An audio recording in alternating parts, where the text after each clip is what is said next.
Salve, bem-vindos ao canal. Eu sou Tamires e quero avisar vocês que o São Paulo acompanha com bastante atenção a movimentação no mercado da bola envolvendo o futuro de Morato. O zagueiro do Benfica é forte alvo do Fulham, que depois de ver recusado uma oferta de 21 milhões de euros, 113 milhões de reais, avisou que a próxima investida pode chegar aos 25 milhões de euros, 134,5 milhões de reais. O jovem defensor de 22 anos deixou o futebol brasileiro em 2019 numa transferência entre clubes de 6 milhões de euros, tendo o tricolor assegurado 15% de uma futura venda. Caso a saída do jogador agora para o clube inglês seja efetivada pelo novo valor em questão, o clube do Morumbi teria direito a 3,7 milhões de euros, 20 milhões de reais do negócio. O montante para o São Paulo, na verdade, pode ser ainda maior. Isso porque há também o valor relativo ao mecanismo de solidariedade, 1,6%, ou seja, a totalidade da negociação deve render ao tricolor algo em torno de 4,1 milhões de euros, 22,1 milhões de reais. Alvo recente também do Rennes, Morato hoje é reserva no Benfica, atrás dos titulares indiscutíveis Otamendi e Antônio Silva. Por isso, uma transferência neste momento começa a agradar aos dirigentes do clube português, com quem o atleta tem contrato até junho de 2027 e uma multa rescisória de 100 milhões de euros, 536,5 milhões de reais. De acordo com as últimas informações, a gestão do presidente Júlio Casares segue trabalhando para diminuir as dívidas do São Paulo e aliviar a crise financeira que assola o clube. A administração do atual mandatário são paulino, que assumiu em 2021, quitou um total de 93 milhões de reais em débitos do tricolor com bancos. Deste número, mais de 33 milhões foram pagos nos 6 primeiros meses de 2023. Até o fim do ano, pelo menos mais 17 milhões estão previstos e provisionados para serem amortizados, chegando a um total de mais de 110 milhões de reais quitados da dívida tricolor com bancos sob a direção de Casares. O valor já quitado supera a quantidade antecipada pelo São Paulo neste ano em empréstimos bancários. Ao todo, 59 milhões de reais foram utilizados pelo clube. Esta quantia é inferior ao limite de 147 milhões de reais aprovado pelo Conselho Deliberativo para concessões de bancos em 2023. Quando assumiu São Paulo em 2021, o presidente Júlio Casares se deparou com encargos impagáveis e teve de recorrer a empréstimos para arcar com as pendências que venciam no curto prazo, evitando punições até mesmo da FIFA, como o transfer ban, quando a entidade proíbe clubes de contratarem novos atletas. A estratégia do Departamento Financeiro do São Paulo consiste em mudar o perfil do passivo do clube, pagando as dívidas de curto prazo com empréstimos captados junto a alguns bancos e, com o tempo, em parcelas, ir quitando esses empréstimos gradativamente, adquirindo sim uma outra dívida de longo prazo, mas pagável de maneira sustentável.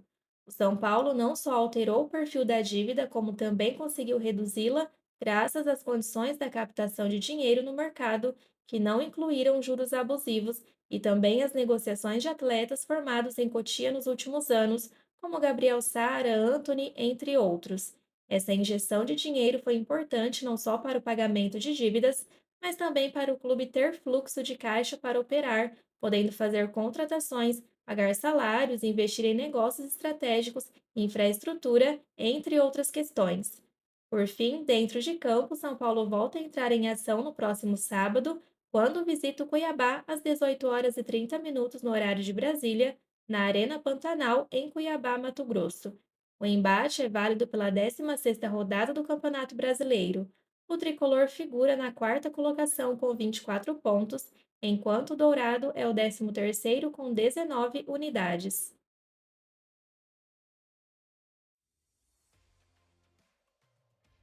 Com a semifinal da Copa do Brasil programada para a próxima terça-feira, dia 25, o técnico Dorival Júnior pode optar por poupar os titulares no próximo compromisso do tricolor. A principal justificativa seria o baixo tempo entre as partidas e a importância de cada uma delas. O time vem de 3 jogos sem derrota no Brasileirão. O clube do Morumbi terá apenas 2 dias de descanso entre um embate e outro. Na prática, entretanto, São Paulo deve perder o domingo com a viagem de volta à capital paulista.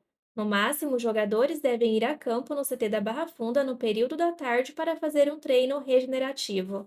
Neste cenário, assim, o elenco São Paulino terá apenas a segunda-feira, dia 24, anterior ao majestoso, para se preparar para o clássico.